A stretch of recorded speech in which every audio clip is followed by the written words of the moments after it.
The Abyss Under Antarctica. For thousands of years, this patch of ocean was just blank. Why?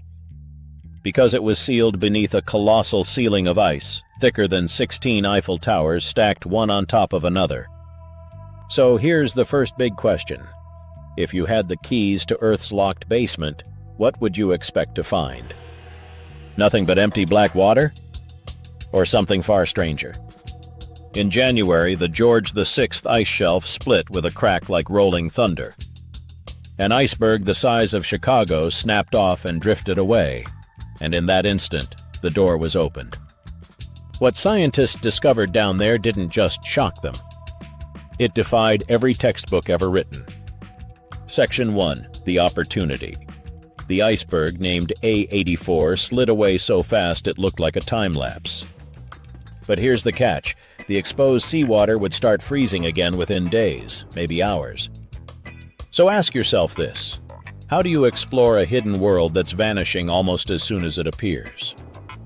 The scientists aboard the Nathaniel B. Palmer knew the answer. They deployed Sebastian, a bright yellow ROV the size of a minivan, down a shaft of freezing water 1,300 meters deep. At 3 a.m., the live stream flickered on. Nobody blinked. Nobody breathed. And the question hanging in the air was almost unbearable. What would appear first in the abyss? Section 2. First glimpse. At first, nothing. Just endless black. Then, movement. A translucent ice fish, its fins like dragon wings, eyes glowing like polished silver.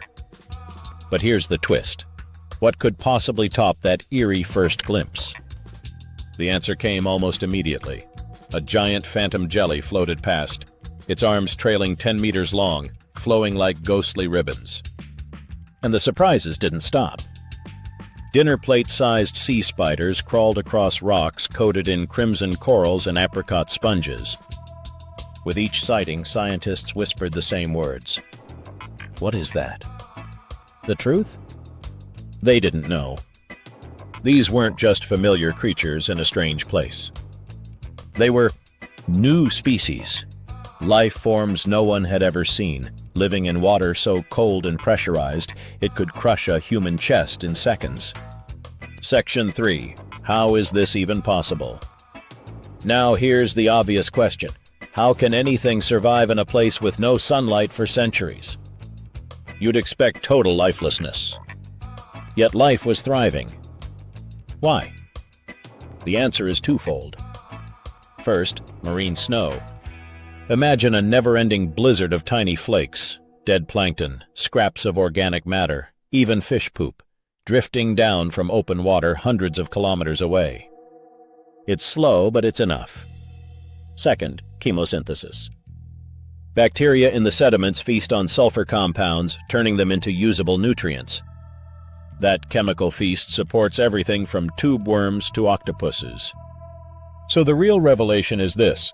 Wherever you find water and chemistry, life will find a way. Section 4. A time capsule on fast forward. But here's a twist you probably didn't expect. What if this discovery wasn't just biological, but historical? Sediment cores revealed volcanic ash from Mount Vesuvius, meaning this ice shelf has been undisturbed since Roman times. Think about it. The species we just saw may have been evolving in complete isolation for 2,000 years. But here's the gut punch. Now that the ice is gone, the clock is ticking. Within months, roaming icebergs could scrape the seafloor flat, erasing this fragile ecosystem before we even finish cataloging it. The question isn't just what we found, but how long will it last? Section 5. Why should anyone care? Okay, pause. You might be wondering, why should this matter to you sitting at home? 3 reasons. First, aliens. If life can survive here, in freezing black water fueled only by chemistry and snow, then places like Europa or Enceladus suddenly look a lot more promising for extraterrestrial life. Second, climate. Those sediments are loaded with carbon, locked away for centuries. If released too fast, they could alter ocean chemistry and speed up climate change. And third, biotech. These organisms produce cold-tolerant enzymes that could revolutionize medicine, food storage, even organ transplants. So no matter what headline you prefer, aliens, climate, or medicine, this discovery touches them all. Section 6. Prehistoric Echoes. But let me ask you this. If today's Antarctica hides alien-like life under ice, what do you think it looked like 85 million years ago, when the same continent was a subtropical paradise? The answer? It was ruled by giants. A 36-foot elasmosaur, think Loch Ness monster with a mouthful of needle teeth, glided through warm seas.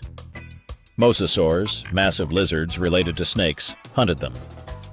And fossils of nothosaurs, early sea reptiles, show that Antarctica was once a highway for marine evolution. Here's the takeaway. Antarctica has flipped from rainforest to freezer to ocean and back again, and every time, life adapted. Today's hidden ecosystem is just the latest reboot in Earth's endless survival story. Section 7. The human thread. Now, here's the question behind the science. Who risks everything to make discoveries like this?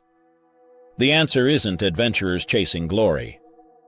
It's scientists like Dr. Sarah Wilkins and her team, people who endure brutal storms and sleepless nights, knowing this fragile ecosystem could vanish before their research even gets published. Their mission doesn't stop at discovery.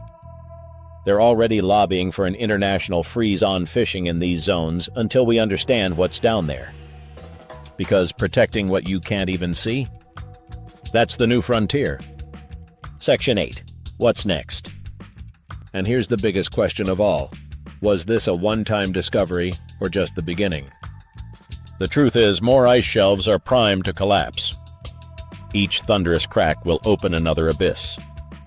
Dr. Wilkins's team already has permits ready, waiting to drop ROVs the moment the next iceberg drifts away. So the next great discovery? It's not a matter of if, it's when. Conclusion. Closing hook, we went looking for barren seafloor and found an alien metropolis older than most nations. One iceberg revealed it.